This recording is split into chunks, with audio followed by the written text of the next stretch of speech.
Hey, what's going on, guys? So today we have the second part of my interview with my dad, talking about his Leica gear. Now, unfortunately, when we were recording, there was supposed to be a break where we would stop and start over for a second video, and that was when we started to talk about his lenses. However, we just kind of kept going. I mean, it's my dad, so it was very fluid, conversational, and we kind of forgot that we were supposed to split it into two. But if I didn't split it into two, that video would have ended up being over 50 minutes long. So it definitely needed to be cut. However, there was no intro and no outro, so I'm recording these separately now. Throughout this video, you will see some pictures that my dad has taken, and some of those pictures have been featured on different Leica-related galleries online.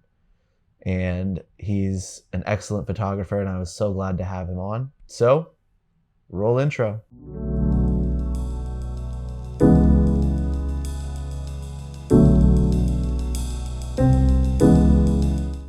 And let's get started. So, you have a Summicron C on there. I do. And then you have the Elmar. Elmar 5cm 2.8. Well, I have to say, when I bought the M8, that pushed my budget way to the limit.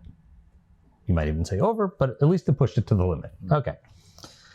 I did not have the money at the time for a Leica lens. I still actually don't have budget for a new Leica lens. We can talk about that in just a second. So what I got, what's been out for a few years now, there are a couple of different Chinese manufacturers of lenses that are modeled after particular Leica lenses. And so what I got was from a company called Seven Artisans, a 35 millimeter. Okay. And I used that on the M8, and I kept it when I sold on eBay the M8, bought the ME220, used it on that, and I was on the lookout for, oh, I don't know, for a solid year for a Leica lens that really wasn't expensive, that I could afford. And I started looking at earlier Leica lenses. So I got this Elmar 5cm, and these days this lens is from 1957. So they hadn't switched over to millimeters yet. They were still talking in centimeters. So it's not a 50 millimeter, it's a 5 centimeter, exactly. There are a couple of versions of the Elmar. It's been out. The lens design goes back to Max Barrick, who is the lens designer throughout most of Leica's early history. Goes back to really the creation of the first Leica cameras and the lenses that were on the first Leica cameras. This was really the last of the Elmar series that had that kind of lens design. The one that I bought, which made it even cheaper, is I bought one that's a screw mount. And so I have an adapter here so that you can use this on a M, which is a bayonet mount, right? But this is a screw mount. So when this came out in 1957, it was the same year that the M3 came out. The M3, the M naming convention is very confusing because the M2 came out after the M3. The M3 was the first M. Okay. In 1957. That changed everything. And this lens came out that year. And it came out with both a screw mount and an M mount. Because in 1957, that was just when the M was launched, which meant the market for M lenses was still pretty small because they had just launched the first M with the M mount. So the exact same lens came out in both screw mount, which is for all of the Leicas from 1914, which is when they first started, until 1957 were screw mounts. Okay, so I bought the screw mount, and for 15 bucks I got an adapter that adapts it to the M. It's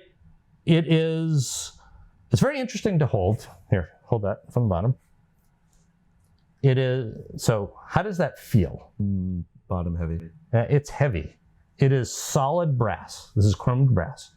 So this is 100% brass, and it's a very chunky lens. It actually, from a quality standpoint, it's beautiful. It doesn't have modern coatings on it, so you can get flare if you're pointing into the sun. But actually, it really is a beautiful lens. It has a very nice quality to it. My problem with this lens is because of its design, it is actually fairly difficult to focus. The focus ring with this little knob is hard to get to. It turns around and can cover the rangefinder window where you do your focusing. And even worse, when you focus, you can lose your aperture setting because the aperture is on the far side of the lens, not the camera side of the lens. So from a user experience standpoint, it can be a little bit challenging, but it was my Leica lens. So I had a Leica camera, and finally it wasn't a Chinese lens, it was a German-made Leica lens. I was very happy with it. I used it for about a year. I kept looking for a somewhat more modern Leica lens that, again, wouldn't bust the budget, wouldn't break the bank. And I settled on the Sugarman C, which is kind of a story unto itself. So back in the 1970s, 1973, 1974, the time of the M5, I believe, Leica was trying to find their way into the lower price market. Mm-hmm. So they launched the Leica CL film camera. There was a later CL digital camera. We're talking about the CL film camera. They launched it with a couple of lenses, really just two. They launched it with this one, which is the Sugarman C 40 millimeter. We'll talk about the 40 millimeter in just a second. And they launched it with a 90. So those are the two lenses that you can get with it.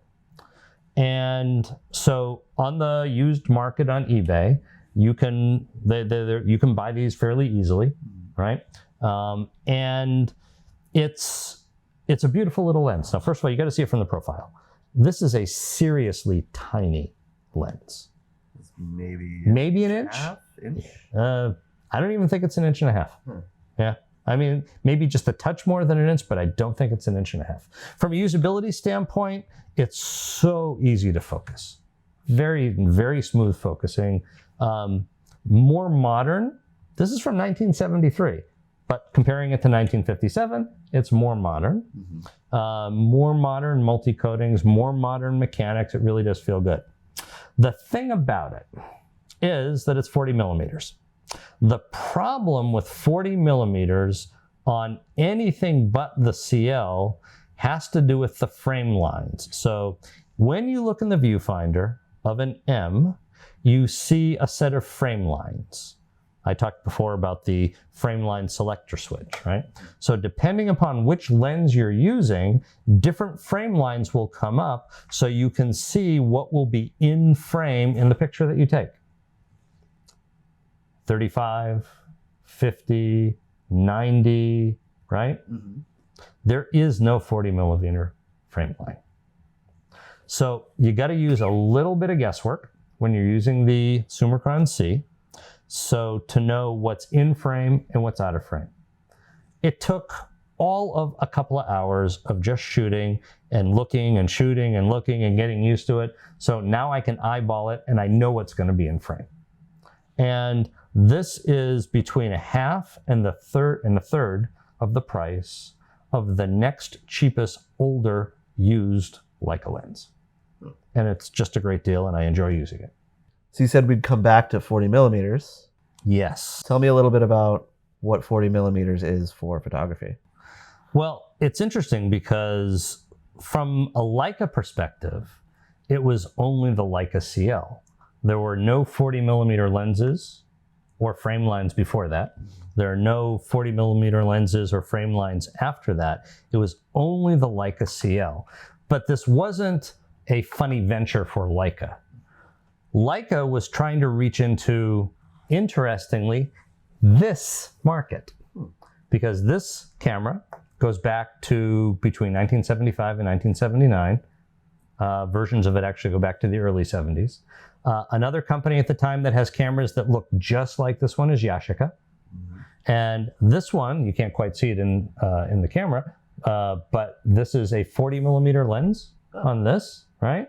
There was a 40 millimeter lens on the Yashica at the time, and that's the market that Leica was trying to reach in 1973, 1974. Huh. So this, of course, it's a fixed lens, so this has only one frame line, and it's the 40 millimeter one.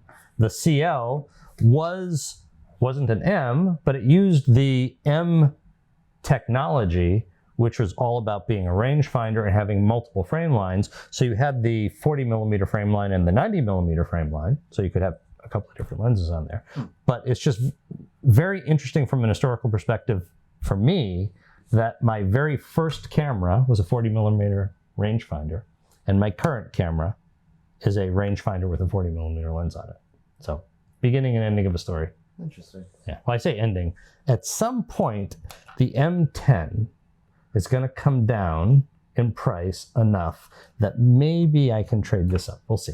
Yeah, but that doesn't end the 40 millimeters. It doesn't end the 40 millimeters, but notice that I skipped entirely over the M240. Yep. I have no interest in the M240, none whatsoever. Now, the one that I want, and I believe you want it as well, Yes, I do. is the M10P reporter. Yes. I showed you my XE1.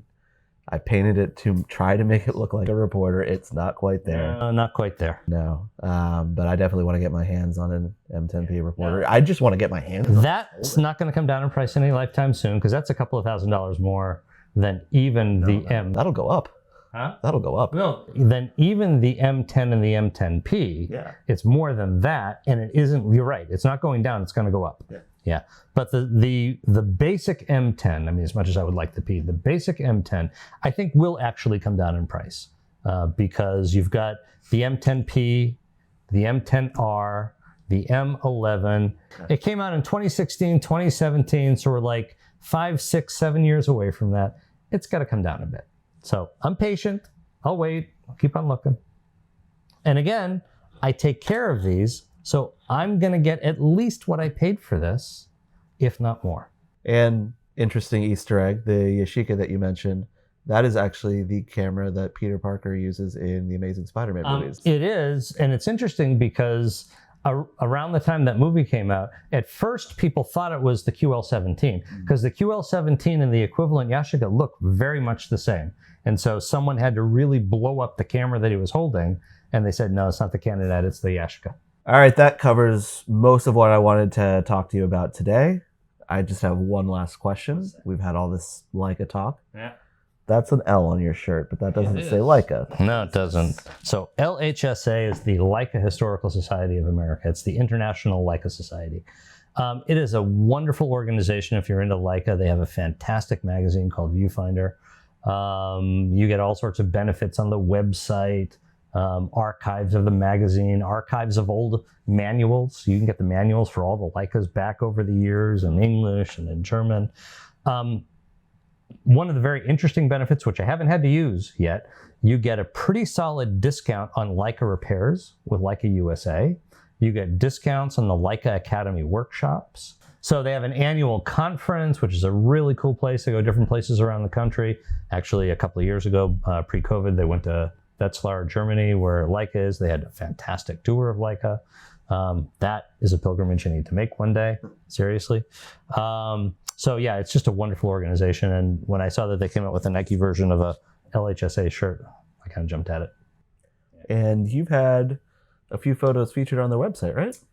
I say featured, okay. So they have a fan of the week, right? And they usually have a theme for it. Sometimes it's colors, sometimes it has to do with the season. So I've gotten 3 or 4 shots there. I've gotten, 5 or 6 shots on the LFI photo gallery, which is always like kind of getting a little, just like a little crown, a little star. It's fun. It's fun. And we've been showing some of those pictures throughout that have been featured on those websites. Well, that about wraps that up. Thanks so much for watching. I'm going to be making some more of these soon, hopefully. Just got to schedule some other creators to come on and talk. If you enjoyed this video, please like, share, and subscribe. As always, if you have any questions, comments, or suggestions, leave them down below in the comment section. I'll answer them as quickly as I can. Thanks so much. Have a great one.